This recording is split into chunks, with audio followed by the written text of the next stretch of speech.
we're just going to take a look at 3 more examples of the ratio test and the sorts of answers it gives us with this video. So nothing too fancy about it. If you already know how to do this, you can probably just go ahead and refer to the answer key after you've done these problems yourself.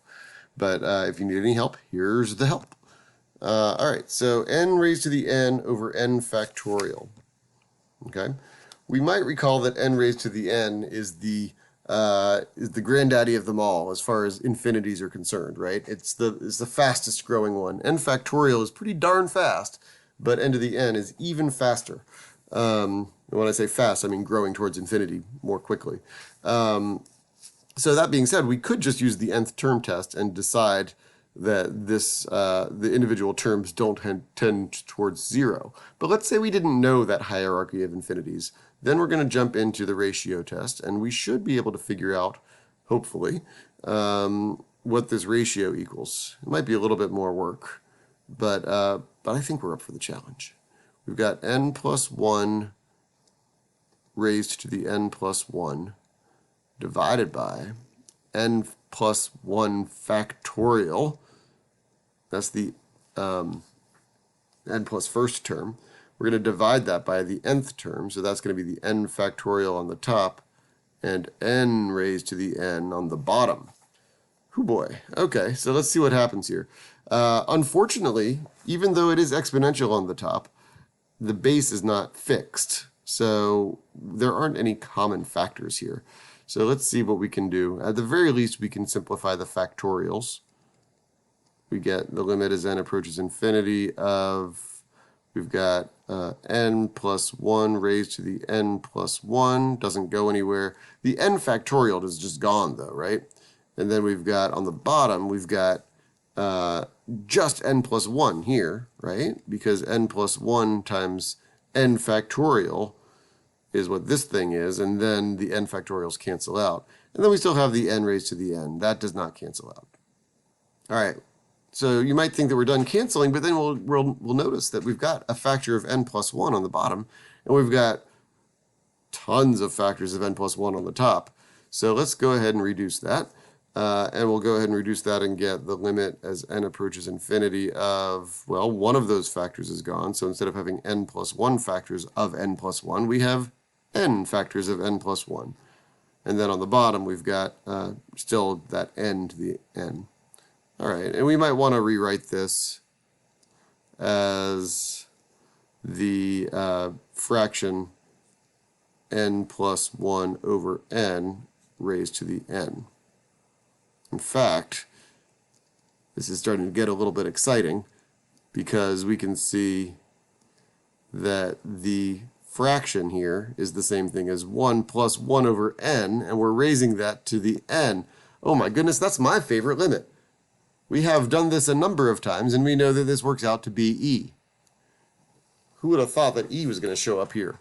Remember, we can prove this by taking the natural log of this and pulling the exponent out front and using L'Hopital's rule, and we should know that process, but we've done that a number of times, and now we're moving on to bigger and better things, so we can now just say, oh, that's the definition of e, or that's a common limit that we've seen before, or that's my math teacher's favorite limit, so he knows that I know it.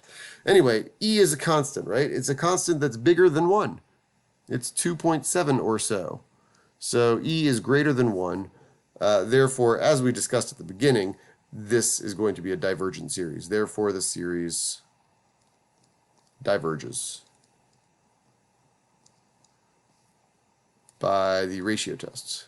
Again, we could have used the nth term test, but perhaps evaluating that limit would have been a little bit hard. But recognizing the hierarchy of infinities, maybe we could just say that. I don't know. Ratio tests. Fun times. All right, so we'll take the limit as n approaches infinity of the ratio of the n plus first term to the nth term. That's the limit as n approaches infinity of, let's see, so the n plus first term, replace all of the n's with n plus 1's. So n plus 1 becomes n plus 2. And then the nth term is n plus 1 over root n. All right, we're just kind of jumping into this without even thinking about it, which is not necessarily a good idea, but that's what we're doing. And we're going to notice that we've got, we've got n plus 1 raised to the 3 halves on the top, don't we? N plus 1 to the 1 half times n plus 1 to the 1. 1 half plus 1 is 3 halves. All right, that combines at least. But I don't really see anything that can cancel, right? There are no common factors. But I could distribute, right? And I could say this is n to the 3 halves plus 2n to the 1 half. All right, well, I mean, that's fine. Thinking about significant terms, we've got n to the 3 halves on the top. We've got n to the 3 halves on the bottom. Oh, my goodness. So this actually equals 1, which makes us sad because the ratio test is inconclusive. Now, looking at the original series, we might have thought ratio test is not the best option because there are no exponential expressions. There are no factorial expressions. So nothing canceled out, right? So if nothing's going to cancel out, then we might not be using the proper tests, right? Anyway, we can use a comparison test instead. And I'll let you think about how to do the comparison test. Probably the limit comparison test would be the easier one to do here. And you can determine that, in fact, this thing will actually converge conditionally because it's an alternating series, but it will not converge absolutely. So there's your answer. I'll let you figure it out on your own. All right. This one looks a lot more friendly to the ratio test because it's got factorials. It's got exponentials when the base doesn't change. So this is probably the easiest of these 3 examples that we're doing on this video. We'll take the limit as n approaches infinity of the n plus first term over the nth term. I'm getting tired of writing limit, so I'm just going to do that. So the n plus first term will replace all of the n's with n plus 1. So n plus 1 becomes n plus 2. And n becomes n plus 1. And then we're going to divide by a sub n. So the 3 to the n goes in the numerator. And the n plus 1 goes in the denominator. You can tell I'm using my substandard tablet here that doesn't like to draw curves, so my parentheses sometimes turn into straight lines. Anyway,